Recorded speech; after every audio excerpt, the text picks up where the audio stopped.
Bonjour à tous, alors, enfin bonsoir plutôt, je vous fais une petite vidéo ce soir sur les syngoniums avec ce magnifique soleil couchant sur mes ficus lirata.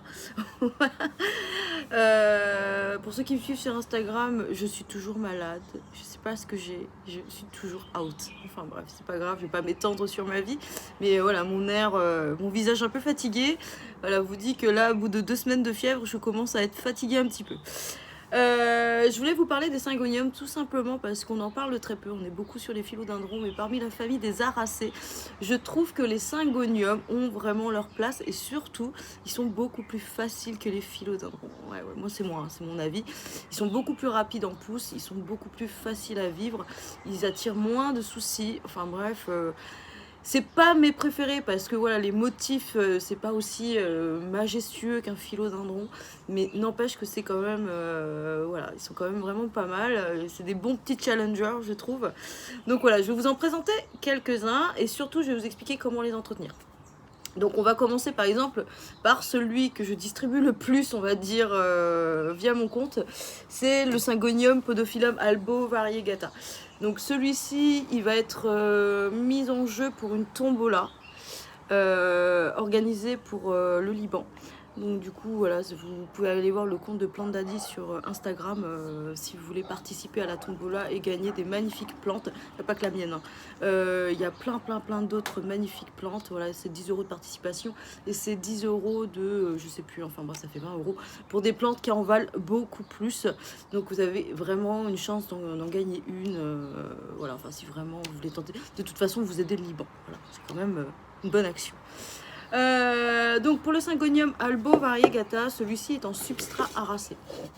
Donc je pense que vous connaissez ce substrat puisqu'il est composé uniquement de terreau avec 80% de matière organique.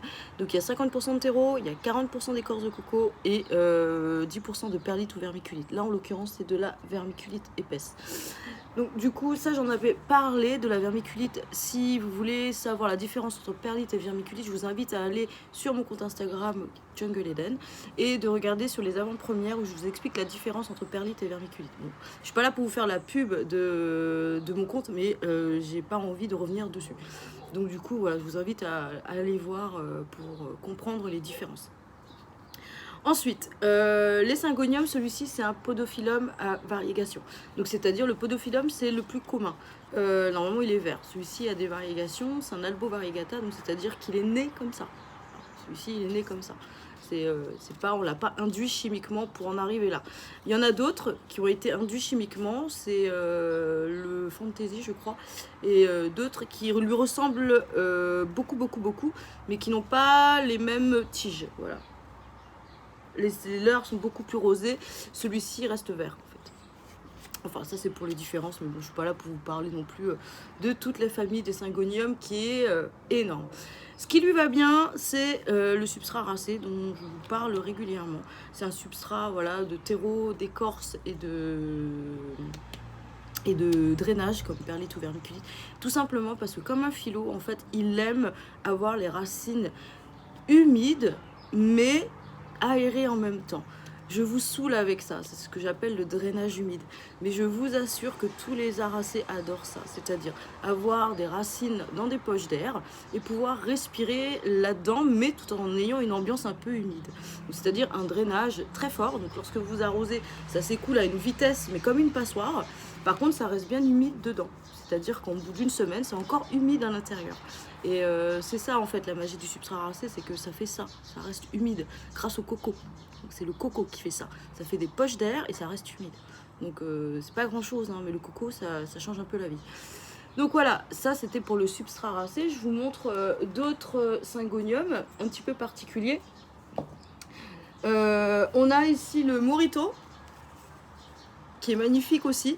Celui-ci je viens de le recevoir, il est en pleine acclimatation, lui aussi il est en substrat aracé. Donc du coup il vient de me sortir déjà une nouvelle feuille qui est quelque part là. Voilà.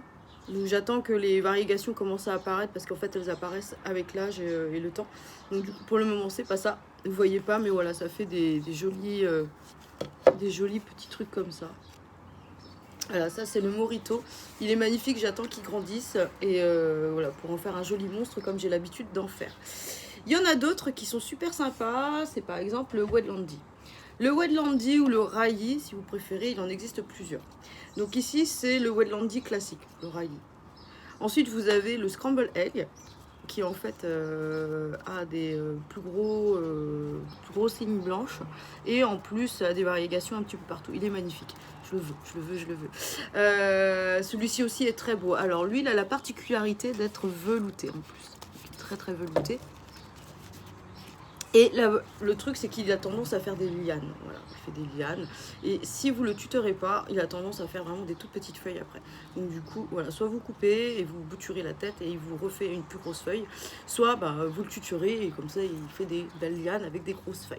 Donc voilà, il faut fortifier le tronc pour avoir un joli syngonium avec un port bien compact.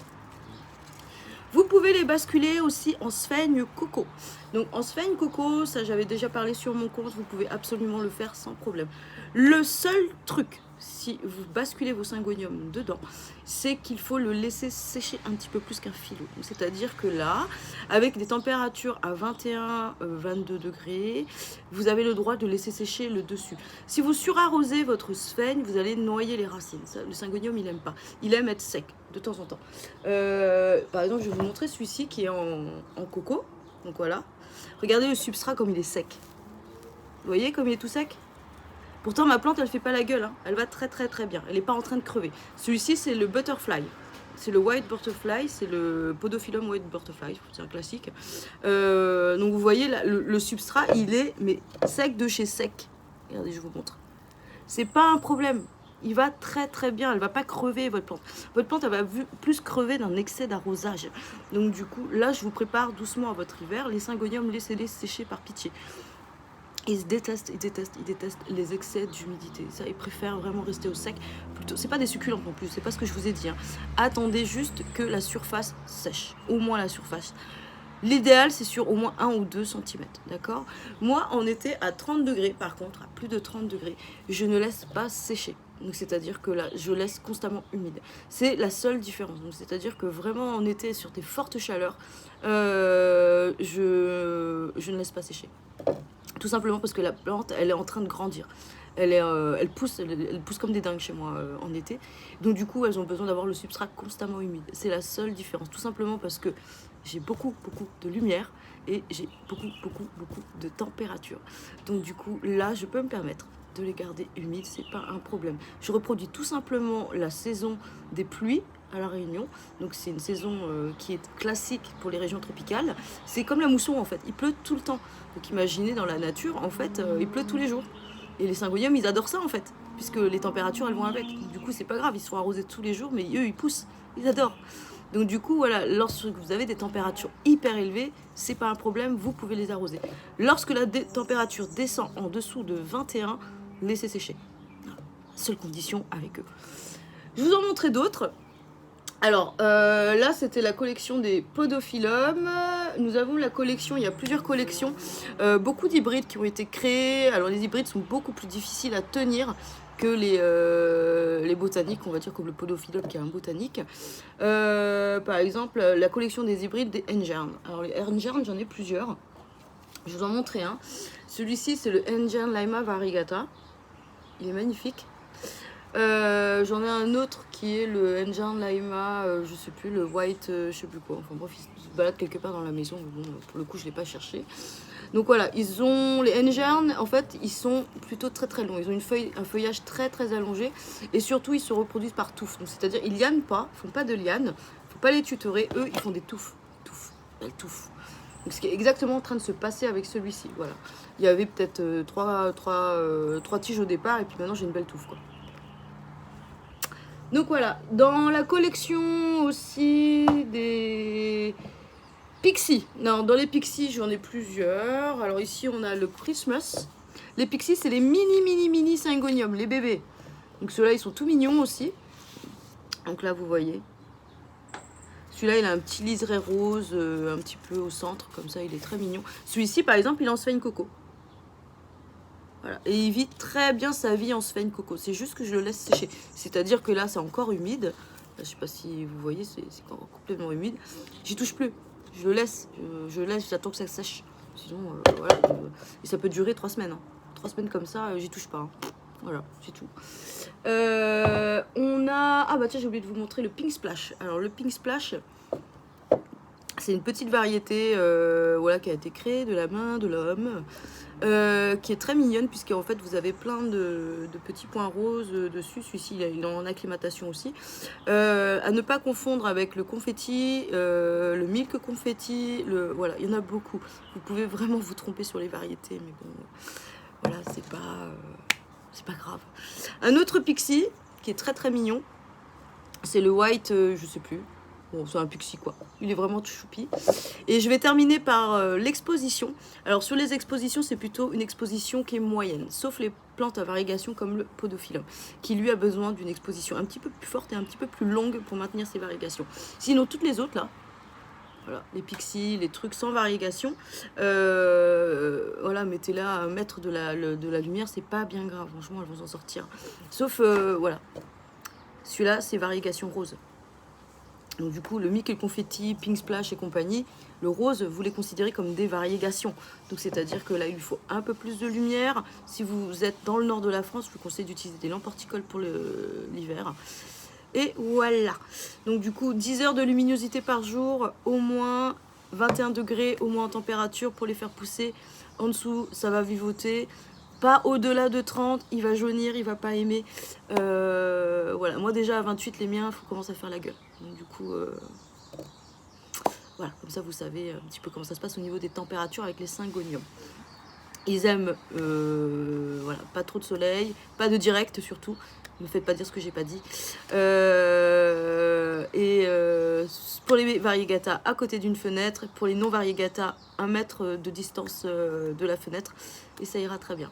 Tutorez-les pour ceux qui ont besoin d'être tutorés. Sinon, voilà, pour ceux qui touffent, et ben vous laissez les touffer, ils adorent. C'est joli. Pour les pots, vous pouvez utiliser les pots terre cuite, les pots coco. N'utilisez pas les paniers ajourés. Moi, j'aime pas trop ça sur les syngoniums. Les pots plastiques, mais alors augmentez votre drainage. Voilà, là il y a un petit peu plus de perlite. Voilà, et bien sur ce, je vous souhaite de passer une agréable soirée. Là, le soleil s'est réellement couché. C'est dommage, je voulais vraiment vous en faire en profiter, mais là c'est raté. Donc voilà, je vous dis à bientôt et je vous fais des gros bisous pour la prochaine vidéo.